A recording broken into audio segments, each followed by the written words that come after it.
Beating Trump's 2024 lead will be a tough hill to climb, says Iowa pollster. Let's check out a clip. Let's bring in Ann and Mark now to talk more about this poll. Ann, I want to start with you and something that you said about this poll. You said, quote, I've been doing this for a long time. We've had candidates who started low and ended up winning. Anybody can come to Iowa and win. Anybody. And you are no doubt our Iowa expert. You know, Trump has a big lead here. Has there ever been a candidate who's made up this amount of ground based on the lead that Trump has here? I mean, what's your read on the state of the field right now? Well, my read is it's certainly a tough hill for another candidate to climb, but so many things can happen that shape the trajectory of the race that it's hard to sit here in August and say, this is the way things are going to go.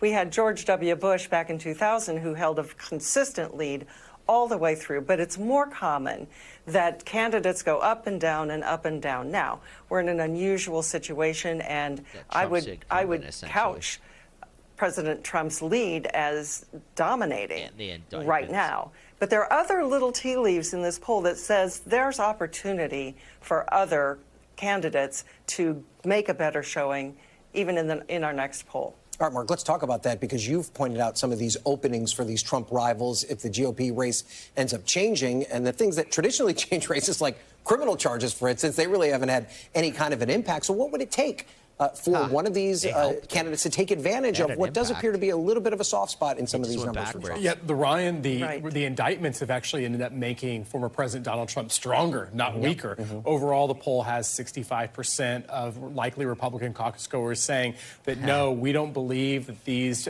charges, these investigations, these are amount to serious crimes, versus just 26% who say that, no, they are serious. And I think notably, the poll ended up showing that Donald Trump's lead got stronger in the days after the indictment, rather than like the media, like this guy. They don't even think that he did. It doesn't even seem like they think he's going to get convicted of anything. They don't even think that. I mean, like, serious. I don't know what they would respond to that question. But every time that these indictments happen, people in the media are like, "This is dumb. They're not gonna go anywhere. It's just gonna help him in the polls." And that's a media who hates him. And before, the poll was conducted right in the middle of what was going on in Fulton County, Georgia. But importantly, you mentioned there's going to be another Iowa poll. And this right now is kind of the baseline we're going to see over the next 5 months. And we'll be able to track to see, has that actually changed? Do Republican caucus goers start to believe, you know what, after I've heard more about what's actually gone on, maybe things actually change, and we'll be able to find out from this polling all the way up to the caucuses that start on January 15th. And do you think that one question... like I was saying earlier in my other, earlier in the podcast and other clip,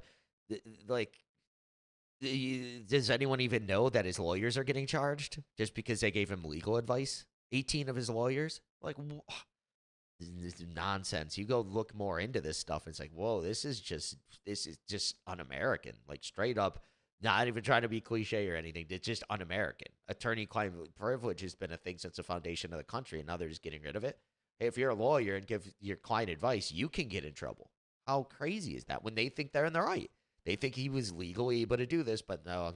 You're not allowed to do that anymore. Really kind of tells us the story of this primary so far in a nutshell? Yeah, right. I think that overall the primary has been about Donald Trump and whether it is the investigations, the indictments against him, whether it's the voters that Vaughn and Kristen end up speaking to, dealing with do you want Donald Trump still to be your leader or not? I think that is right now the most important question going on in this Republican race. So to that point, Ann, 66% of Trump supporters say that they've made up their mind, and that adds up to about 20% of the vote. That wouldn't have been enough to win in 2016. So unless something radically changes, is that Trump's floor in Iowa? Is this where he has to build from?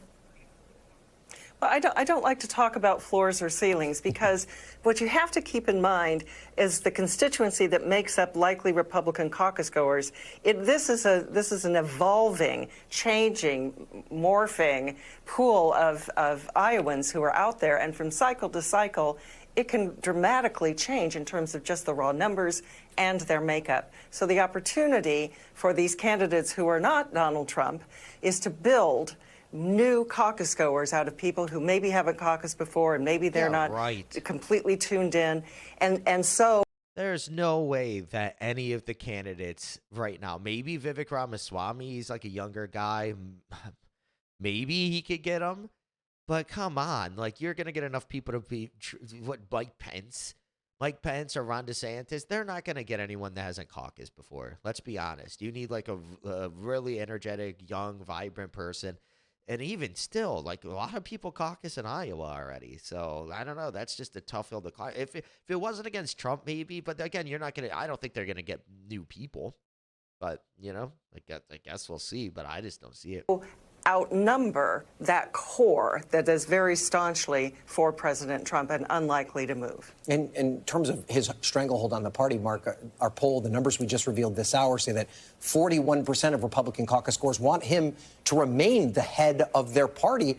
That is pretty well in line with his favorability numbers. That's probably not a coincidence. Yeah, not only his favorability number, but also his ballot position. It's 41% say, hey, we want Donald Trump, leader of the party.